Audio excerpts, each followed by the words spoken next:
Senhor Deus, mais uma vez estamos aqui na Tua presença, Senhor, pedindo que o Senhor venha e fale conosco, Senhor, como um pai que dá alimento para seus filhos. Nós sabemos que hoje nós podemos pedir algo novo, algo que vem da Tua presença. Ó Deus, a Tua palavra é maravilhosa, mas sem a Tua vivificação pode simplesmente entrar na nossa cabeça e não trazer mudança nenhuma. Por isso nós pedimos que de todas essas coisas que aconteceram no passado, a história pode não trazer nenhuma aprendizagem para nós. Nós podemos repetir os mesmos erros, mas o Senhor nos deu essas lições para que nós pudéssemos aprender, e cremos que estamos numa geração tão importante que nós temos condições de receber lições dessa época bíblica, da época da história da igreja, de épocas mais recentes, e aprender, ó Deus, e nos preparar para a Tua vinda. Por isso, Senhor, ajuda-nos, Senhor, ensina-nos e esteja presente aqui, Senhor, porque sem o Senhor não podemos fazer nada. Em nome de Jesus pedimos a Tua ajuda. Amém.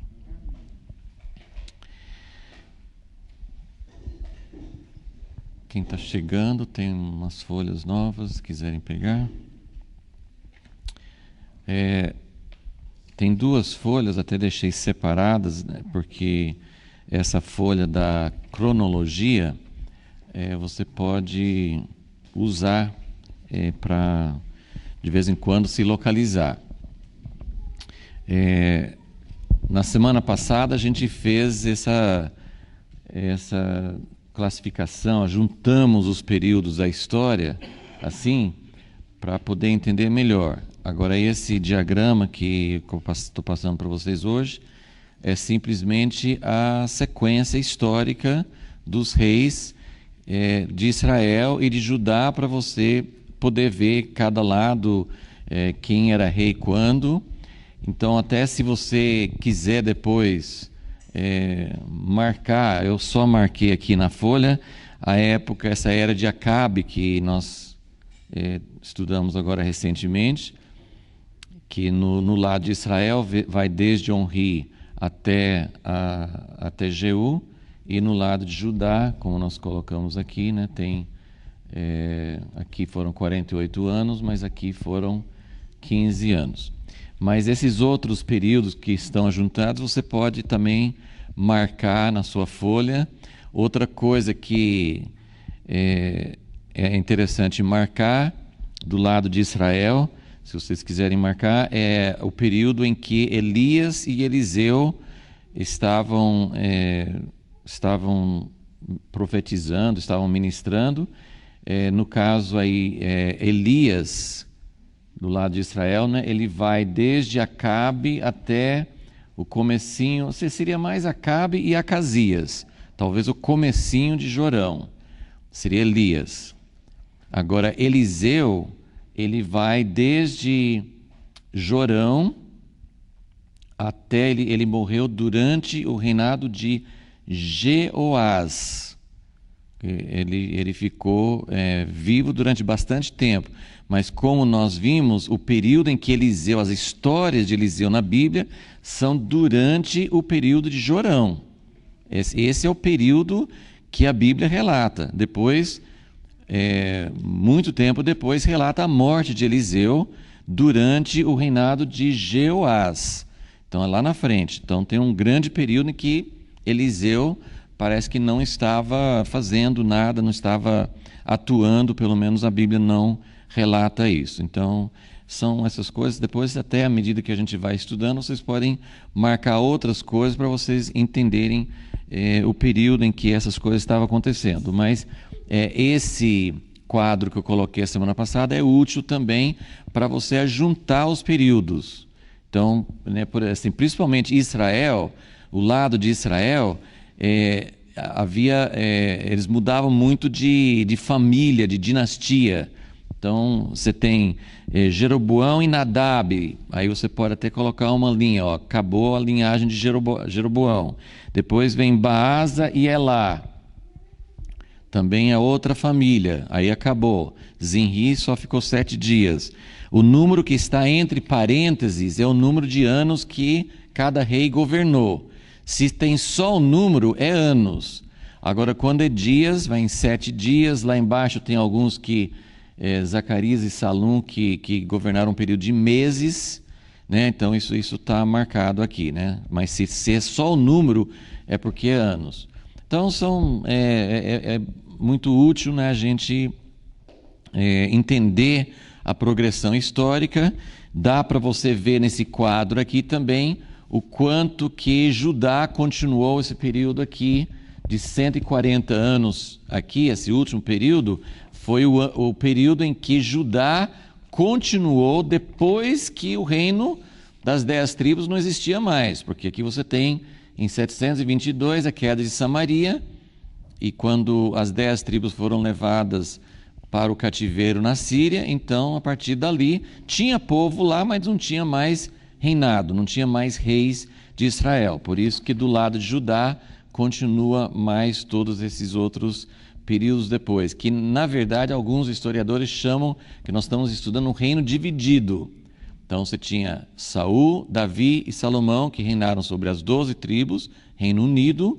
Depois esse período todo, reino dividido, mas em 722, quando acabou o reino de Israel, o reino das 10 tribos, aí muitos historiadores chamam de reino único, porque ficou só Judá.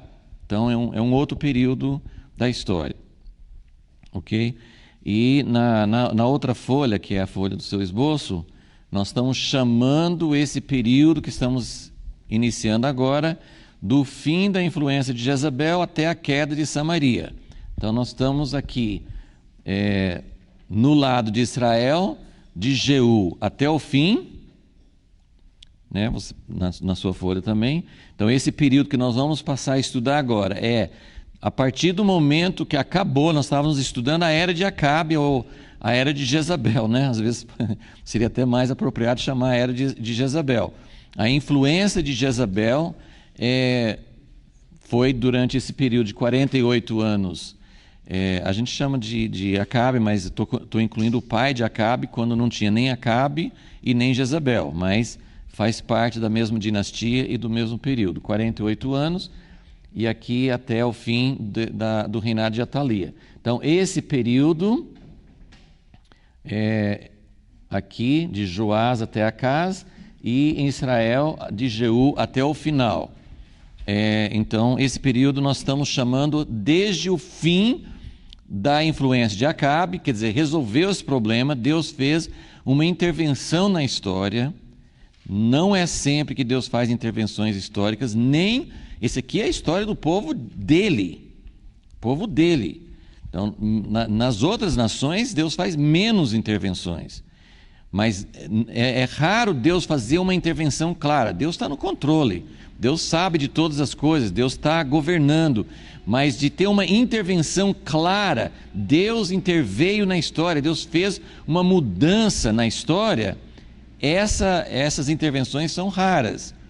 E uma delas foi aqui, que Deus levantou Jeú, Deus também levantou Joiada para pôr um fim a essa influência de Jezabel nos 2 reinos.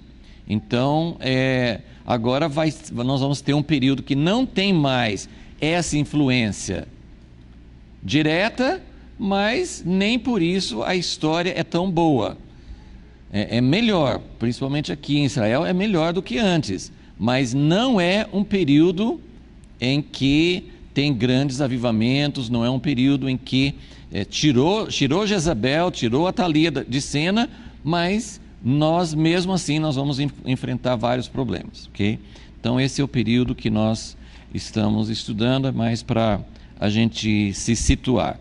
Então, mesmo no domingo passado, a gente começou a ler a história de Joás. Então, nós agora vamos ver, até as últimas aulas, a gente estava estudando como Joiada colocou Joás no trono. Agora nós vamos estudar o reinado de Joás. Começamos a falar domingo passado, mas nós vamos agora entrar. Esses reis de Judá, Acaz foi um rei ruim, mas aqui vai ter 4 reis em seguida, né, a sequência de 4 reis em Judá. Jotão também não temos quase informações sobre esse quarto, mas Joás, Amazias e Uzias, os 3 reis, todos os 3 têm uma característica em comum, que o reinado deles é dividido em 2 partes, uma boa e uma ruim, e infelizmente a parte ruim foi no fim, e que para Deus é muito mais importante o fim do que o começo. Você pode começar bem e terminar mal, a história vai terminar mal. Então é muito importante saber como nossa história termina. Tem muitas coisas boas no início da história, excelente, tem valor, mas principalmente para você, para mim pessoalmente, como é que a nossa história termina? Isso pesa muito mais. Então, Joás é um exemplo muito claro, e desde o início da descrição, na semana passada a gente começou a ler em 2 Reis, mas eu queria que hoje, depois a gente vai voltar para Reis, mas vamos começar em 2 Crônicas 24, vamos começar a ler em 2 Crônicas 24, desde o começo da descrição, desde as primeiras frases de Joás, a Bíblia divide o reinado dele em 2 partes. No esboço, o primeiro ponto, eu coloquei assim, que é um reinado dividido em 3 partes. Por que 3? Se a Bíblia fala 2. Eu estou mudando a Bíblia? Não. Por que 3 partes? Porque a primeira parte foi a parte em que Joás ainda era criança. Então ele foi colocado no trono, mas quem estava governando de fato, evidentemente, era o sacerdote Joiada. Então, por isso que eu falo 3 partes. Houve 3 partes desse reinado. Ele governou, assim, você pode comparar nessa folha da cronologia, você pode ver pouquíssimas pessoas chegaram a governar 40 anos. Né? Joás governou 40. O neto dele, Uzias, governou 52. Mas nenhum dos dois, na verdade, governou o tempo todo. Joás porque era criança. Então os primeiros, a Bíblia não fala desde quando que ele começou a assumir a responsabilidade, mas a gente imagina quase 1/3 do reino dele, 13, 14, 15 anos, sei lá, alguma coisa assim, né? De 7 anos até ele completar 20 ou 21 anos, provavelmente ele não tomava muitas decisões. Então ele não governou no início. Uzias, o neto dele, foi aquele que ficou leproso porque entrou no templo. Então os últimos anos dele também não foi ele que governou, foi o filho dele, Jotão, que já assumiu o trono. Então são reinados mais longos, mas na verdade eles não reinaram, não governaram o tempo todo. Então Joás, a gente tem o período em que ele era de menor, que ele não tomava decisões, mas a Bíblia depois divide o restante do período dele em 2 partes.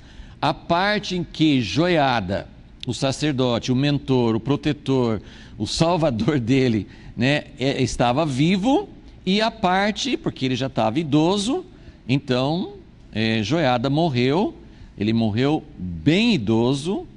Poucas pessoas, tem aqueles homens que viveram antes do dilúvio, que viveram centenas de anos, mas depois, dali para frente, Abraão viveu mais tempo, né, 175 anos, mas a maioria dos homens que tem a idade deles, Moisés foi 120, ele foi bastante tempo, mas vários outros foram 110 anos, Joiada viveu 130 anos, então foi muito tempo, mesmo dentro daquela época, era muito tempo para alguém viver. Mas mesmo assim ele morreu bem antes do final do reinado de Joás. Então Joás tem a parte até o final da vida de Joiada e depois dali para frente. Aí você chega à seguinte conclusão: então Joás, ele não tinha convicção, porque ele foi bom em Crônicas 24, versículo 2, fala: fez Joás o que era reto aos olhos do Senhor todos os dias do sacerdote Joiada. Em Reis, segundo Reis 12, fala: todos os dias que Joiada o instruiu. Então, aí você pensa, então Joás não tinha nada no coração, porque ele só fez o que era certo enquanto Joiada estava ali vigiando. Então, claro, a Bíblia está colocando isso, então tem muita relação com essa tutela, com esse mentoreamento de Joiada. Porém, a Bíblia conta apenas uma história, não é uma história de um dia, é uma história que envolveu algum tempo, mas a Bíblia só relata uma coisa em relação a esse primeiro período de Joás, enquanto Joiada estava vivo, só uma história.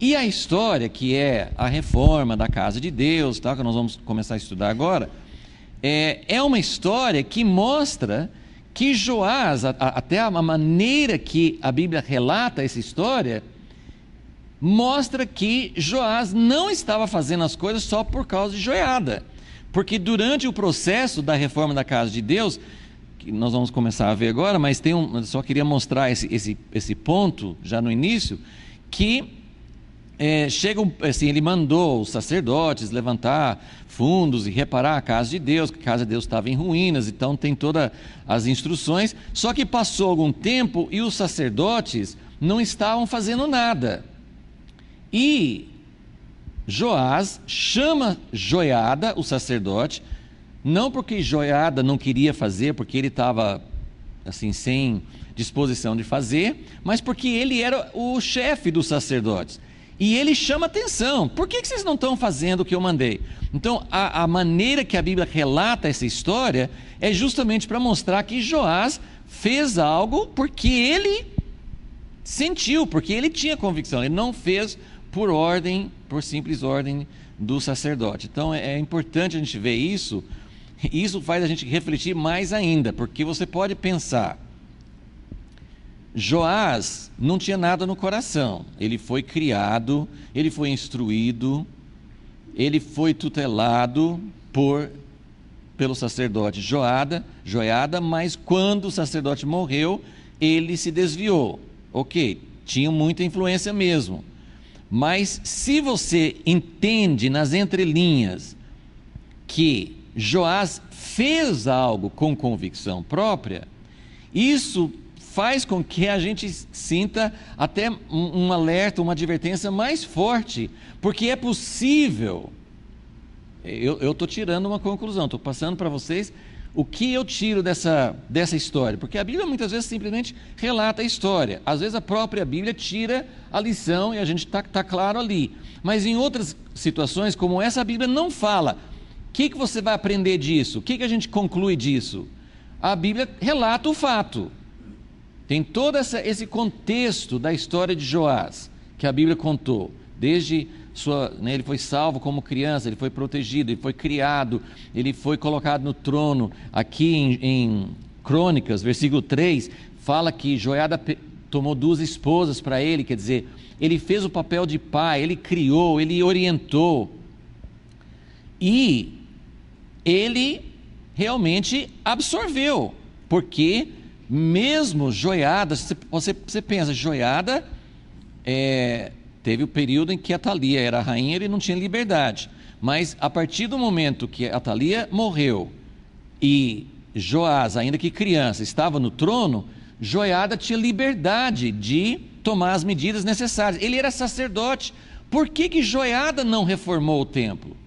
Por que ele não consertou tudo? Porque a gente vai ler aqui na sequência que foi Atalia que devastou, qual que é a palavra?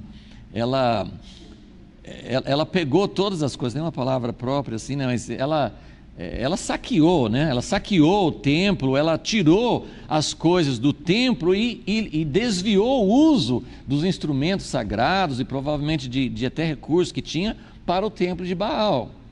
Então, tudo bem, Joiada foi um homem que voltou o culto a Deus, trouxe realmente, não há dúvida nenhuma de que Joiada era o verdadeiro líder espiritual, mas ele não tomou uma atitude administrativa, e para mim, esse é o grande ponto dessa história toda, que eu já venho mostrando desde o início, que isso aqui é o cumprimento do plano de Deus, que Deus deu a Moisés, de que o governo do povo de Deus seria uma aliança, uma parceria, uma cooperação entre o sacerdócio, que ouve de Deus, que ministra a Deus, e o rei, o juiz, o administrador da nação, que toma as medidas necessárias.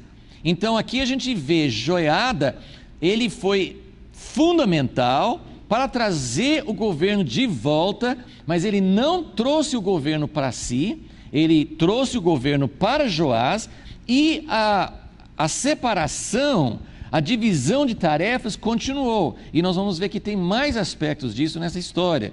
Então, para mim, isso é muito interessante, é algo que nós perdemos hoje também. Ou, nas culturas antigas, não tinha, eles tinham o rei e o sacerdote em outras culturas, no Egito, em outros lugares, mas geralmente o faraó, o rei, o imperador, ele era o representante do Deus deles. Então, o poder, isso é sempre a tendência humana, o poder fica concentrado em uma pessoa.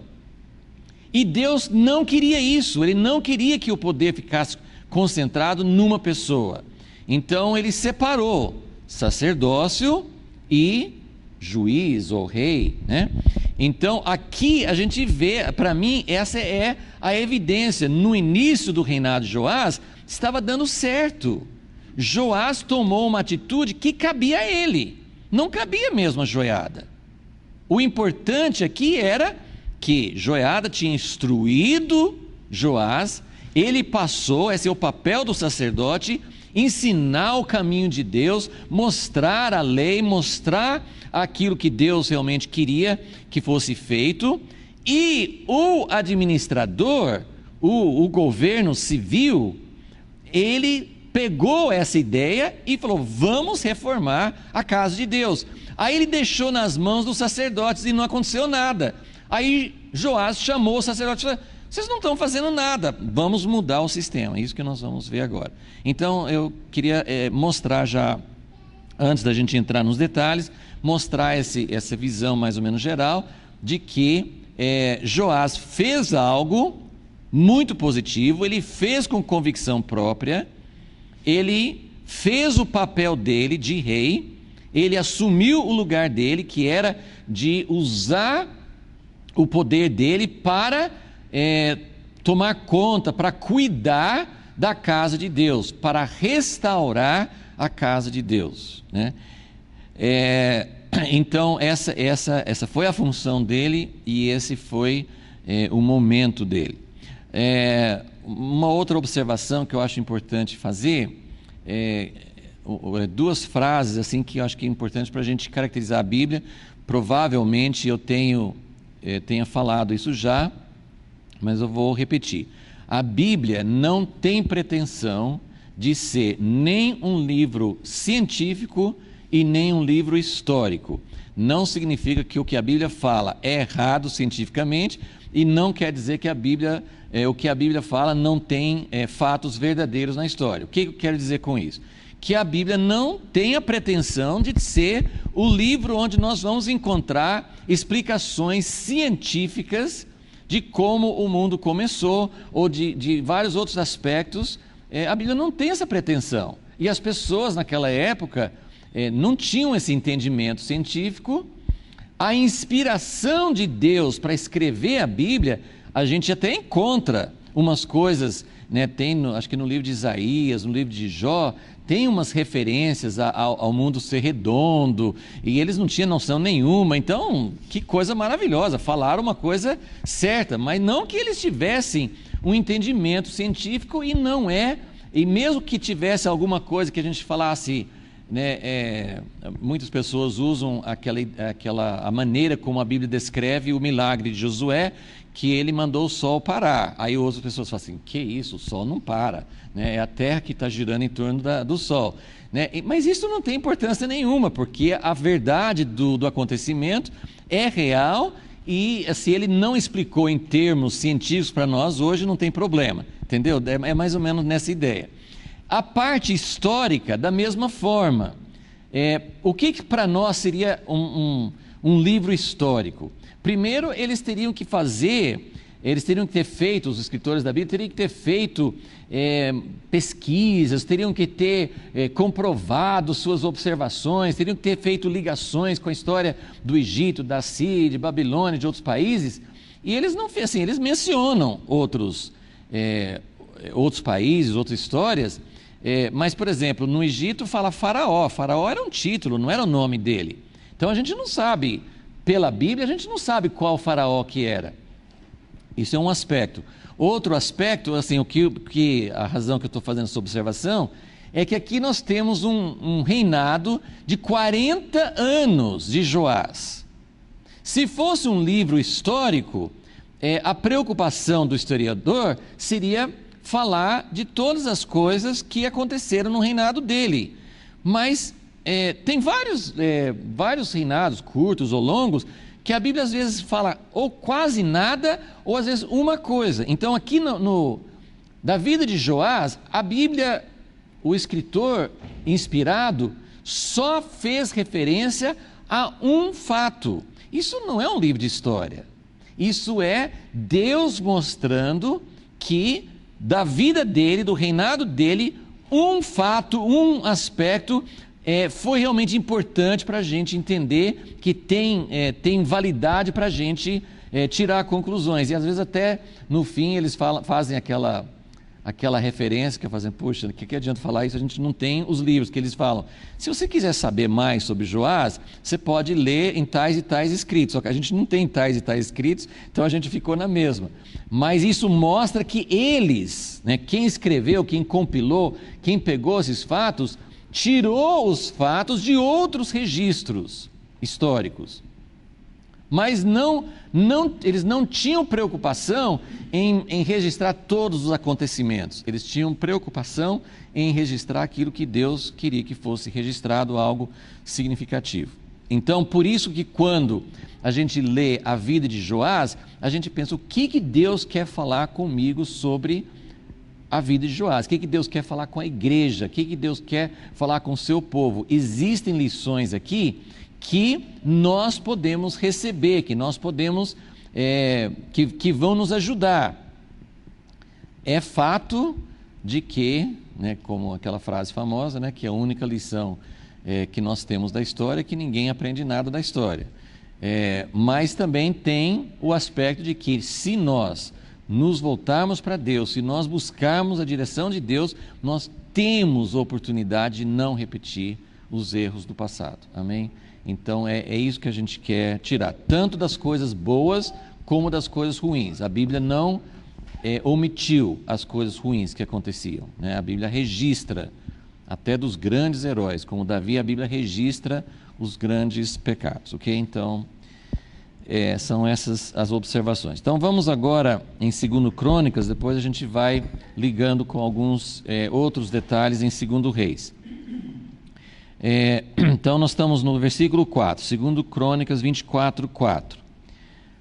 Depois disto, quer dizer, passando a primeira fase da vida dele, quando ele era criança ou adolescente, aí depois disto, veio ao coração de Joás renovar a casa do Senhor. Então, essa minha, assim, o que eu estou observando, o que eu estou vendo que está sendo enfatizado aqui, é que essa foi uma iniciativa de Joás. Veio ao coração de Joás. Ele sentiu, lógico, foi por influência de Joiada, toda a criação, toda a formação que Joiada deu para ele, sim. Agora lembrem que tem um aspecto interessante, até natural para Joás. Onde Joás foi criado? Os primeiros de 1 ano até 7 anos. Onde ele foi criado?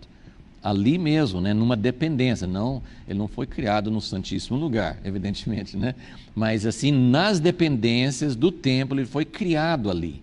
Então até a gente pode imaginar que ele tivesse uma ligação, de ter sido criado ali, assim, de sentimental com isso. Mas assim, principalmente a ideia é que ele estava vendo que apesar dessa época, porque em Reis, no relato de Reis, tem a primeira ordem, ele manda os sacerdotes arrecadar dinheiro e proceder às reformas na casa de Deus. E aí fala que no 23º ano de Joás, isso lá em Reis, no 23º ano é que ele chama os sacerdotes e fala assim: por que vocês não estão fazendo nada? Tá? Então, 23 anos com 7, ele tinha 30 anos de idade. Quantos anos ele ficou esperando? Não sabemos. Foi algum tempo, porque aqui no relato de Crônicas fala, versículo 5: reuniu os sacerdotes, os levitas, e lhes disse: saí pelas cidades de Judá, ajuntai dinheiro de todo Israel anualmente, para reparar a casa do vosso Deus. Apressai-vos neste negócio. Porém, os levitas não se apressaram. Então, é esse período em que ele deu a ordem e eles não corresponderam, ficaram parados, e que a gente não sabe. Foi 2 anos, 3 anos, 5 anos, não sei quanto tempo, né? Naquele tempo, eles tinham muito tempo, né? As coisas demoravam a acontecer, pode ser que tenha demorado mais. Para nós, depois de 3 meses, a gente já estava assim: por que não está acontecendo nada, né? Hoje o ritmo é mais acelerado, mas ele esperou um tempo e depois, versículo 6, o rei mandou chamar a Joiada, o chefe, e lhe perguntou: por que não requereste que os levitas trouxessem de Judá e Jerusalém o imposto ordenado por Moisés, servo do Senhor, e pela congregação de Israel para a tenda do testemunho? Eu não sei se vocês quiserem marcar aqui em Crônicas, a gente vai, às vezes, voltando para Reis para pegar um pouquinho mais, às vezes um detalhe a mais, uma coisa que ajuda a compreender. Voltando para 2 Reis, ele diz o seguinte, versículo 12, 2 Reis 12, 4. Disse Joás aos sacerdotes: todo o dinheiro das coisas santas que se trouxer à casa do Senhor, a saber, o dinheiro recolhido do censo pessoal, o dinheiro recebido de votos pessoais e todo o dinheiro que cada um trouxer voluntariamente para a casa do Senhor, os sacerdotes o recebam, cada um dos seus conhecidos, e reparem todos os estragos que se acharem na casa do Senhor. Esse texto de Reis é um pouquinho mais claro no seguinte: ele enumera 3 fontes de arrecadação. Um é o censo, que eu vou ler para vocês em Êxodo 30, quando foi instituído, porque aí a gente, juntando as duas coisas, em Reis só fala assim: o dinheiro recolhido do censo pessoal. Em Crônicas fala que foi algo que Moisés instituiu no deserto. E nós vamos achar isso em Êxodo 30. Mas primeiro deixa eu só falar das 3 fontes. Então tinha um dinheiro do censo, cada pessoa dava. Tinha o dinheiro recebido de votos pessoais.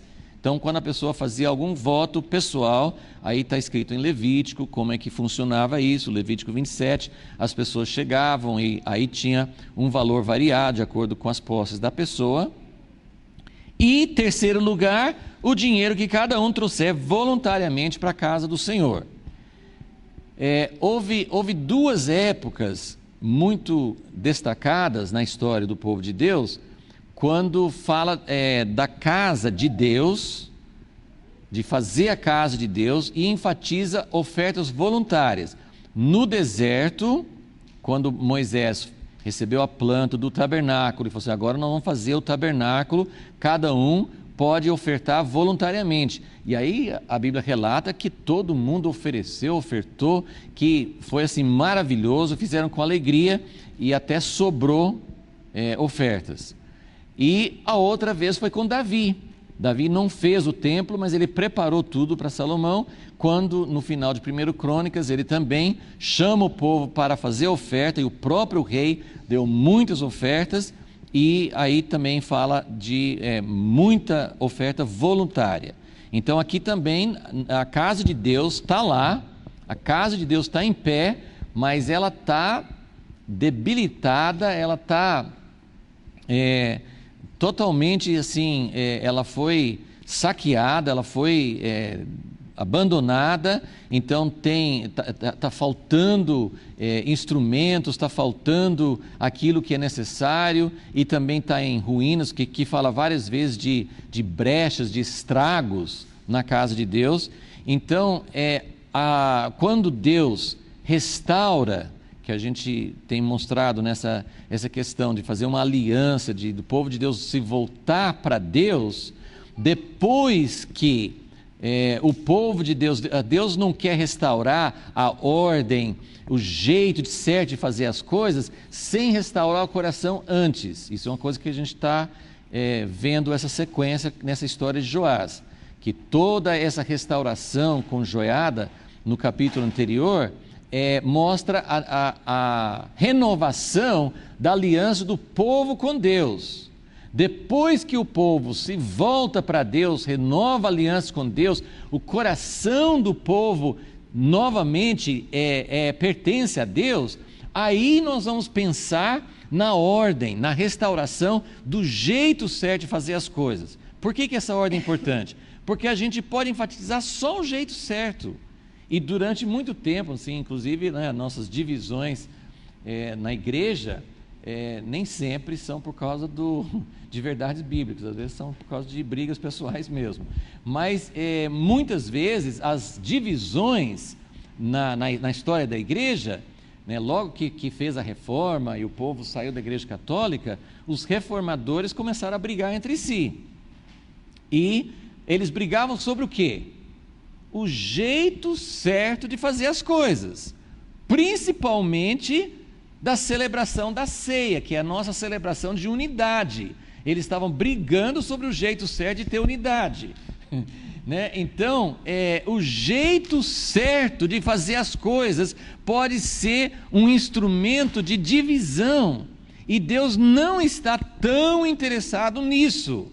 Porém, se a gente for para o outro extremo e falar assim, Deus não liga, pode fazer as coisas do jeito que você quiser, Deus não tem preferência, você faz a igreja do jeito que você quiser.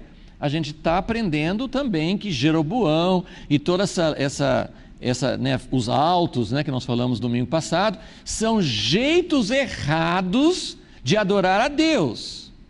Porém, vários grandes reis que se voltaram a Deus com muita intensidade, a Bíblia fala, fulano foi um rei maravilhoso, serviu a Deus com intensidade, o coração dele foi reto, ele foi igualzinho Davi, porém o povo continuava nos altos.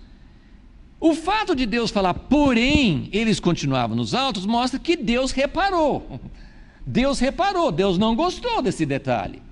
Mas ao mesmo tempo Deus estava dizendo, é mais importante o povo estar me servindo de todo o coração, porque se tivesse tentado fazer o inverso, tirar os altos, mas o povo não está de coração, Deus nem teria falado, o rei foi bom, nem teria aprovado aquele período. Então eu estou querendo mostrar que tem os dois lados. Primeiro se voltar de todo o coração para Deus, renovar a aliança, renovar a paixão, amar a Deus de todo o coração. Esse é o ponto inicial de qualquer reforma ou restauração. Mas depois não podemos ignorar que Deus tem interesse. Então aqui nós estamos vendo algo muito positivo que Joás fez, que foi de pensar, a casa de Deus está em ruínas. Então vamos voltar para 2 Crônicas, vamos ver o que ele fala aqui sobre o estado das coisas aqui. Então 2 Crônicas 24, relendo o versículo 6, portanto o rei mandou chamar a Joiada, o chefe, e lhe perguntou, por que não requereste que os levitas trouxessem de Judá e Jerusalém o imposto ordenado por Moisés, servo do Senhor, e pela congregação de Israel, para a tenda do testemunho. Ora, os filhos da perversa Atalia haviam arruinado a casa de Deus, e empregado até mesmo todas as coisas sagradas da casa do Senhor no serviço dos Baalins. Então, aqui ele tá constatando que a casa de Deus ficou em desordem, a casa de Deus estava sendo tinha provavelmente assim, como uma casa abandonada, né? Tinha partes estavam caídas, com brechas, assim, a própria construção, porque a primeira parte da reforma era na construção, e além disso os utensílios.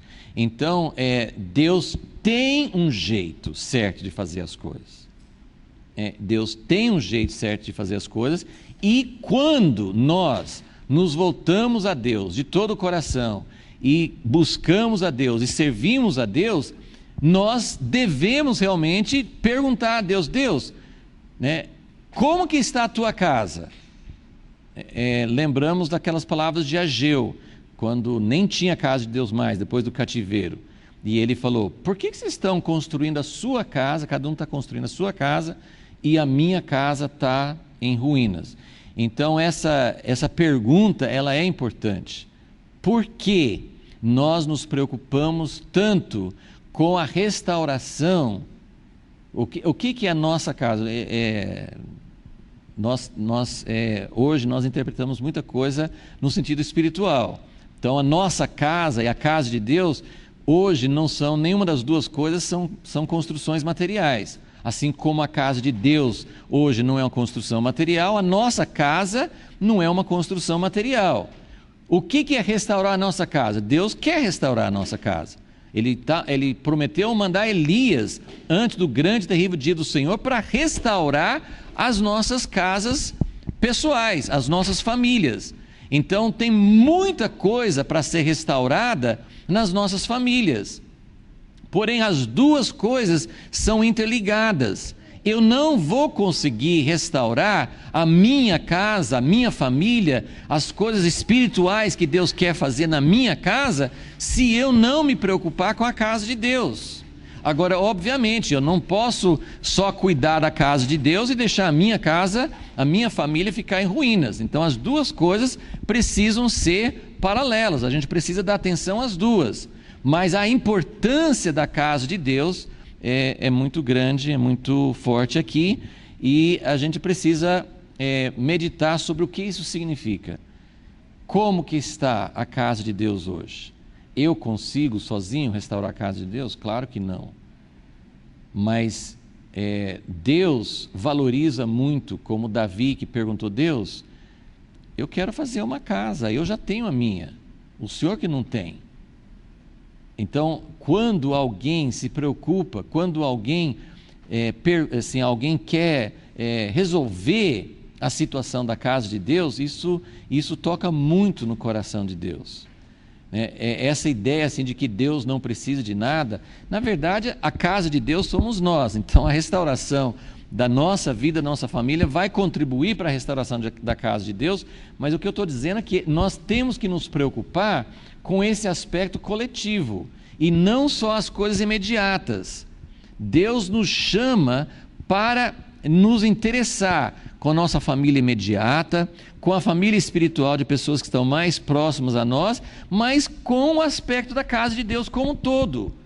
Eu vivo em Americana, eu vivo no Brasil, eu vivo no mundo. Como que está a casa de Deus em cada uma dessas dimensões? Eu preciso me preocupar com isso, porque todas as épocas, essa não foi a única época na história que precisava restaurar a casa de Deus. No tempo de Ezequias, no tempo de Josias, principalmente Josias, enfatiza muito a restauração da casa de Deus. Então, a casa de Deus, ela volta a funcionar, mas facilmente ela cai em deterioração novamente, né? Ela pode ser abandonada, ela pode se tornar uma casa totalmente sem sacrifícios, sem a presença de Deus, mas sem as funções necessárias.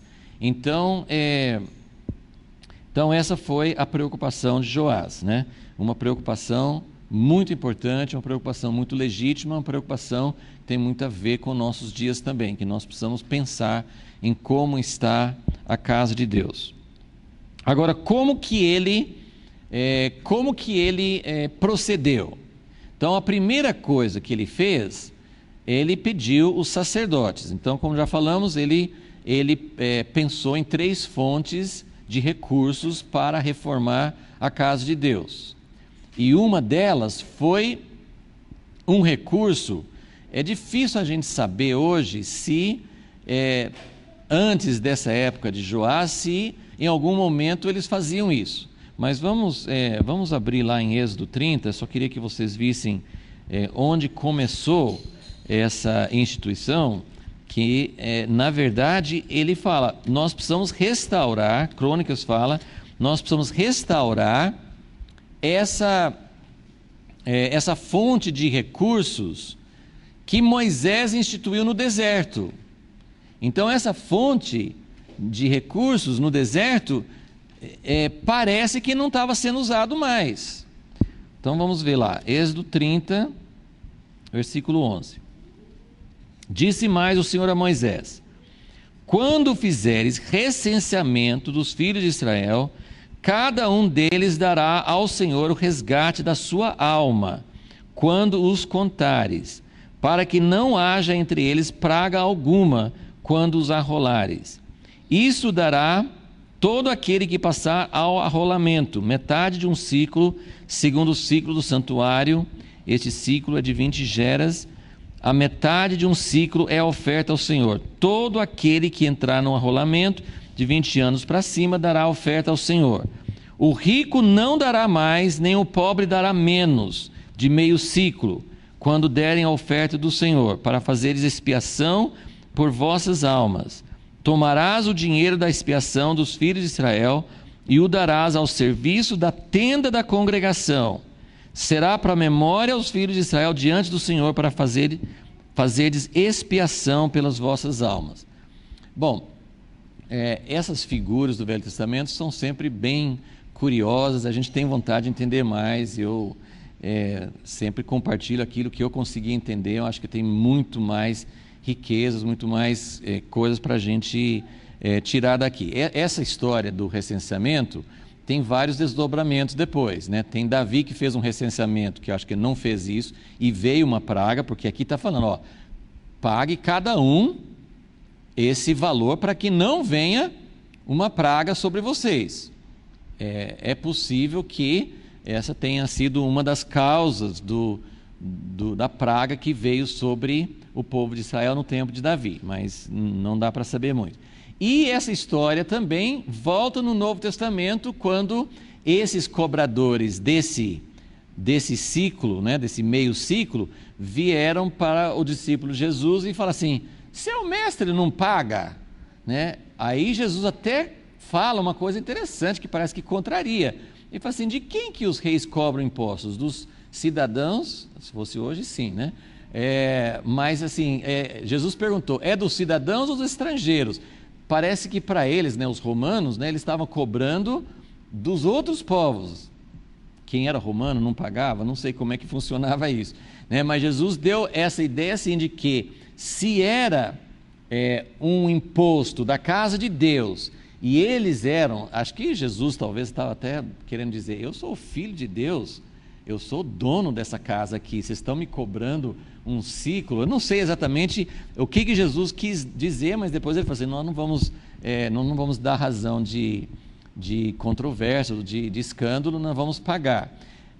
Outra coisa que, né, sim, Jesus era o Filho de Deus, então ele não precisava pagar, mas outra coisa que deixa claro aqui em Êxodo é que eles tinham que pagar esse valor como expiação por suas almas. Lógico, Deus não estava dizendo que nós compramos nossa salvação, mas era aquele sistema ainda do Velho Testamento que, assim como os sacrifícios precisavam ser repetidos ano após ano, porque era o sangue, apontava para o sangue de Jesus, mas não era o sangue de Jesus ainda, então eles tinham que continuar. E a Bíblia depois explica no Novo Testamento que o sangue de animais, na verdade, nunca poderia realmente perdoar os pecados. Então, assim também, as pessoas no Antigo Testamento davam um valor. Você é contado, percebe a ideia aqui? Vai ter um recenseamento e o seu nome, que fala de arrolar, né? Assim, o seu nome vai ser escrito como fazendo parte do povo de Deus. Mas como que você faz parte do povo de Deus? Existe um resgate, você automaticamente, você não pode fazer parte do povo de Deus. Existe um preço a ser pago, entendeu? Então esse valor que era pago, era simplesmente um símbolo do valor que tinha que ser pago por nós.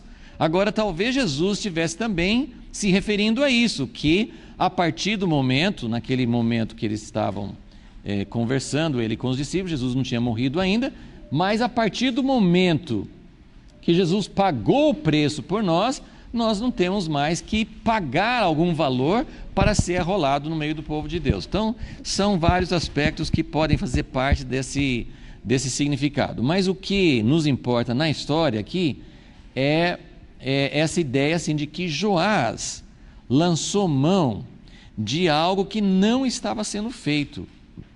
Porque é muito interessante ver que todas as leis que Deus deu a Moisés, muitas leis importantes, leis maravilhosas, a lei do ano do jubileu, muitas coisas que Deus, coisas muito perfeitas, essas coisas na maioria da história do povo de Israel eles não praticavam.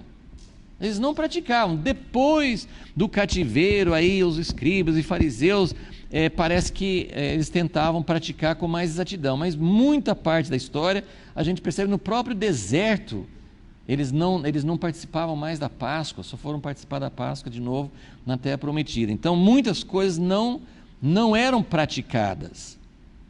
E Joás, então, ele restaura um dos aspectos que tinha, que não estava sendo praticado, e é algo que é importante para sustentar o serviço do santuário.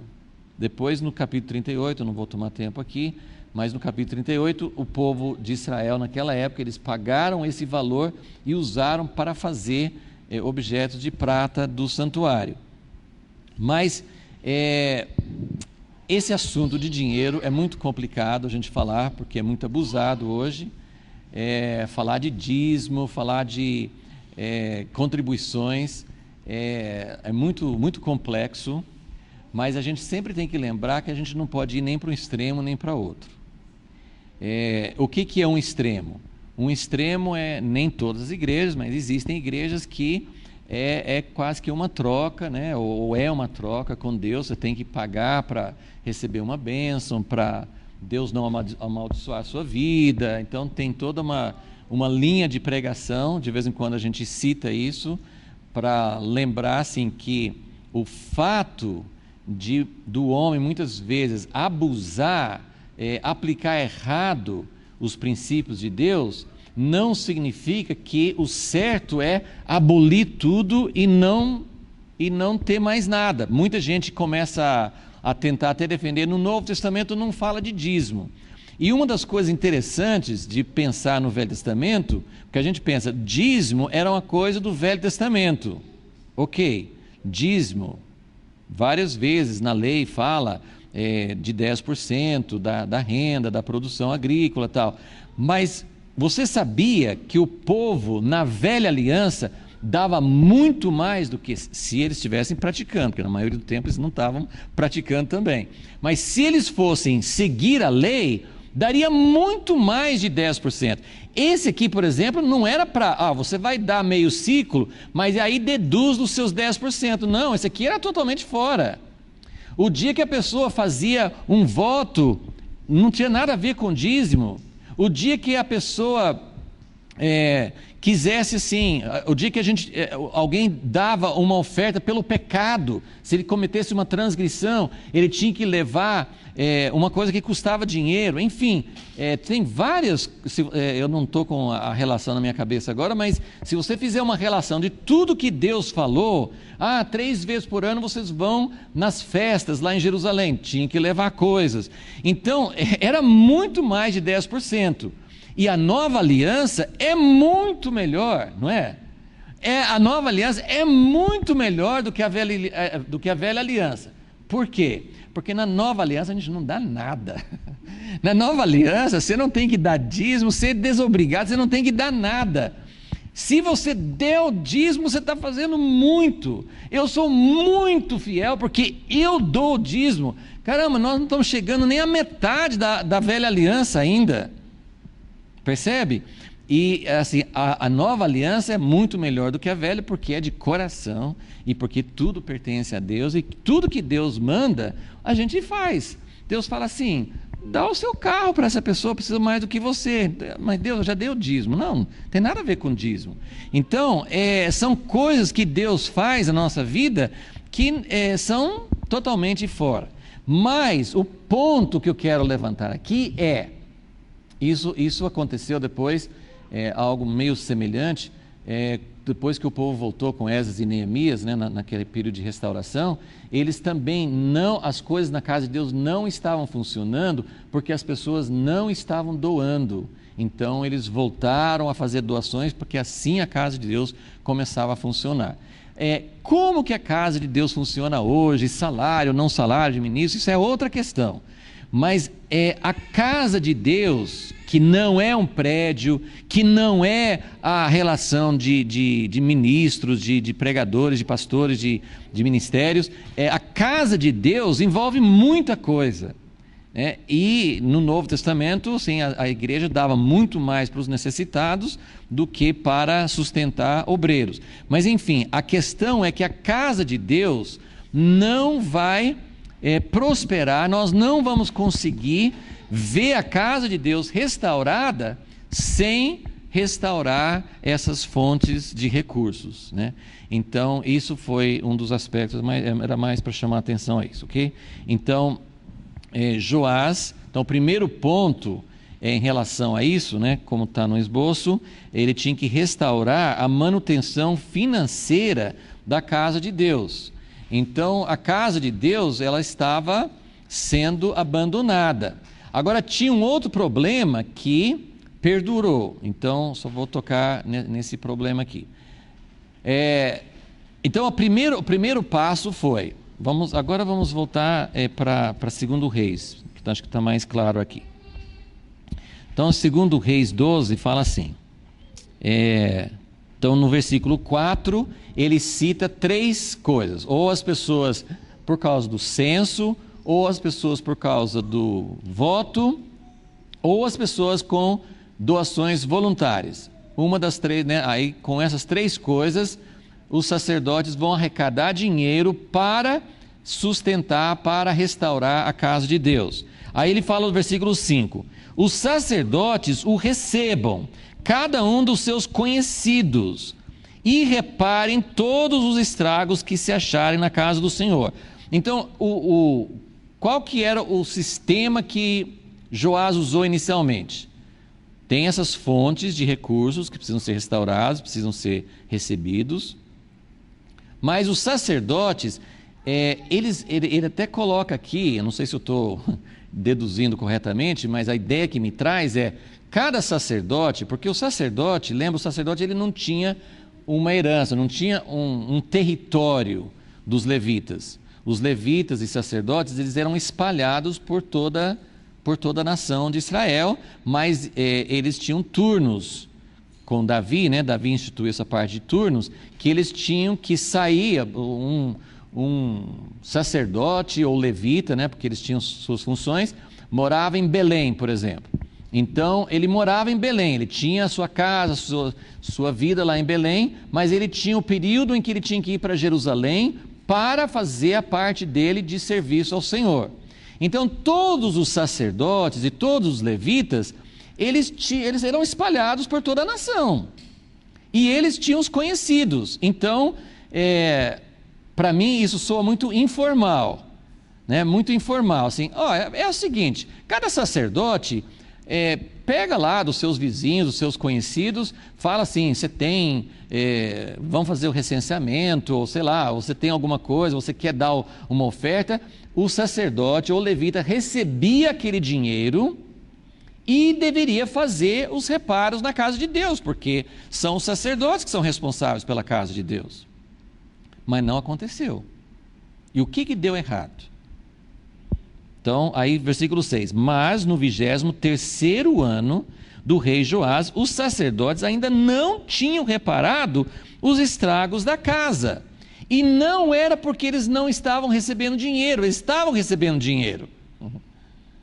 Eles estavam recebendo dinheiro, só que o dinheiro não estava indo para onde precisava ir, porque não era totalmente errado, porque, de acordo com a lei de Moisés, muitas coisas, a maioria das coisas que o povo de Israel ofertava, era realmente para sustento dos levitas e sacerdotes.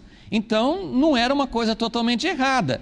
Mas Joás estava dizendo, nós precisamos consertar a casa de Deus. A casa de Deus, o que adianta você ser um sacerdote, você está sustentando sua casa e a casa de Deus está em ruínas. Então, alguma coisa estava dando errado aqui. E aí, não sabemos quantos anos que isso passou, mas passou um tempo, Joás falou assim, aí ele chamou Joiada, chamou o sacerdote, os demais sacerdotes, e lhes perguntou, por que não reparais os estragos da casa? Não tomeis mais dinheiro de vossos conhecidos. Vão acabar com esse negócio informal, cada um pega por sua conta, isso aí não está dando certo. Não tomem mais de vossos conhecidos, mas entregai-o para o reparo dos estragos da casa. Concordaram os sacerdotes em não tomar mais dinheiro do povo e em não repararem eles próprios os estragos da casa.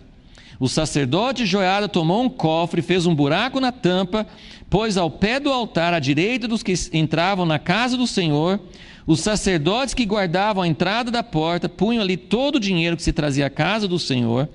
É um sistema bem diferente de hoje, Não passava o cofre na porta, entrando na porta. Acho que não era obrigatório, mas pelo menos assim, a pessoa que passava ali, ali ele tinha a oportunidade de dar o que ele tinha para dar. Na porta, punham ali todo o dinheiro que se trazia à casa do Senhor. Vendo eles que já havia muito dinheiro no cofre, o escrivão do rei subia com o sumo sacerdote, contavam e sacavam o dinheiro que se achava na casa do Senhor. Olha que coisa, assim, você vai ler, eu já li isso quantas vezes, você não para pensar nos detalhes, não é verdade? O que mudou? O que mudou?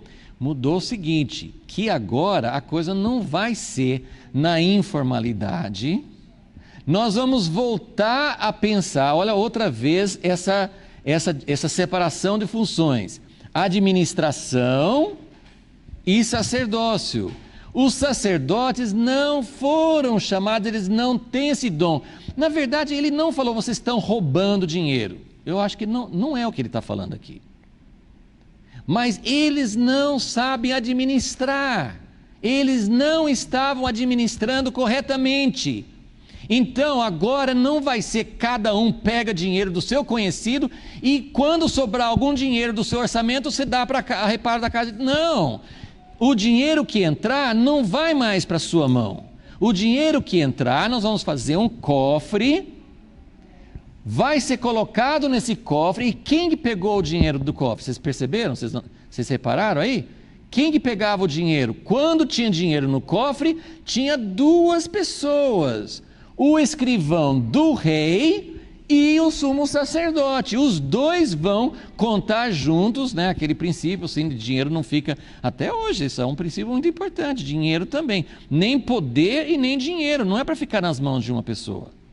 Então, não é uma pessoa, mas aí o rei, outra vez, ele está fazendo a função dele. Ele está usando a contribuição dele do jeito certo. Então, ele chama o sacerdote, eles conversam juntos, ele não falou assim, vocês são um fracasso, sai daí, eu vou colocar outro sacerdote no seu lugar, ou vocês... Não, os sacerdotes continuavam, mas só que agora não é na informalidade, nós vamos colocar dentro de um cofre, o dinheiro que entrar nesse cofre vai ser contado por duas pessoas, do rei e do sacerdócio, trabalhando juntos. E outra coisa que ele falou, no versículo no versículo 8, os sacerdotes concordaram em não tomar mais dinheiro do povo e em não repararem eles próprios. Então, era outra coisa que estava errado, assim, os sacerdotes que vão consertar. Não, os sacerdotes também não são chamados para consertar. Então, eles não vão pegar o dinheiro e eles mesmos não vão consertar. O que eles fizeram no versículo 10? Versículo 11, o dinheiro depois de pesado davam nas mãos dos que faziam a obra, que tinham a seu cargo a casa do Senhor. Eles os distribuíam aos carpinteiros, aos edificadores que reparavam a casa do Senhor, como também aos pedreiros, aos escultores, compravam madeira, pedras lavradas a fim de reparar os estragos da casa do Senhor e para todos as demais despesas do reparo da casa. Então, eu achei, para mim, isso é muito significativo nesse sentido, que Joás entendeu que ele tinha que dividir as funções.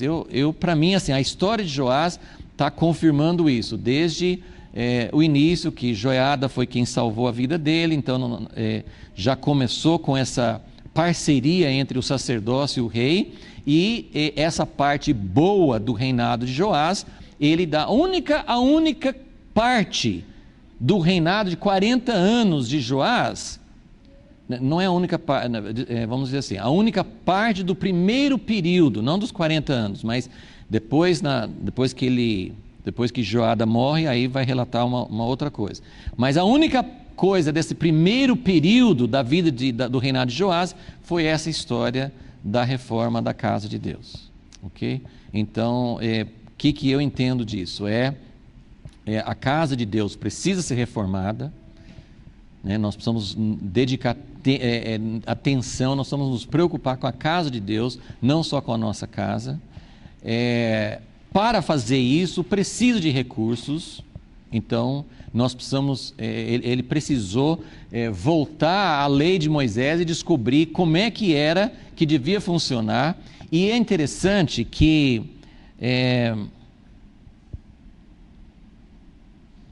depois ele fala depois que os próprios homens, versículo 15, né, os homens que cuidavam da obra não precisavam pedir contas porque agiam com honestidade, e o dinheiro das ofertas pela culpa, o dinheiro das ofertas pelo pecado. Mas assim, a ideia é que quando eles começaram a funcionar corretamente, aí a coisa fluiu, tinha dinheiro. Então essa é uma outra coisa, assim, quando as coisas estão fora do padrão de Deus, quando as pessoas não percebem que as coisas estão indo bem, o próprio Espírito Santo não toca na vida das pessoas, mas quando a coisa está acontecendo dentro do plano de Deus, as pessoas são tocadas por Deus. Logicamente isso é uma responsabilidade de cada um de nós, né? Corresponder a Deus, corresponder ao Espírito Santo, mas é uma coisa, assim, é um princípio de Deus, né? Que quando as coisas são feitas colocando Deus em primeiro lugar, colocando a casa de Deus em primeiro lugar, levando o povo a fazer uma aliança com Deus, as coisas começam a funcionar. Se as pessoas não estão contribuindo, ou falta até aquela aliança inicial, que nós estamos falando de uma aliança do povo com Deus, né? Ou nós, como Joás começou a ver, tem coisa que está acontecendo de maneira errada. Então precisamos entender como mudar o sistema, né? Ele teve que mudar o sistema de arrecadação e como que estava sendo administrado para fluir corretamente. Então, são princípios importantes que podemos aprender. Jesus, nós entregamos mais uma vez nosso tempo a Ti, essas coisas que nós estamos olhando na Tua Palavra, e estamos com o coração aberto. Ó Deus, queremos que o Senhor toque na nossa vida, no nosso coração, em todo o povo de Deus, nas nossas famílias. Ó Deus, queremos realmente que o Senhor restaure o nosso coração a Ti em primeiro lugar, mas queremos também nos preocupar com a situação arruinada da Tua casa, do Teu povo, da Tua obra, do Teu projeto na terra, e queremos que o Senhor nos mostre como trabalhar, como nos dedicar à sua reforma, à sua restauração. Quantas coisas, Senhor, que nós nem podemos imaginar. Mas, ó Deus, que o Senhor esteja falando conosco, que o Senhor esteja agindo, ó Deus, cada vez mais, que o Teu Espírito possa pairar sobre nós. Pedimos e clamamos a Ti, em nome de Jesus. Amém.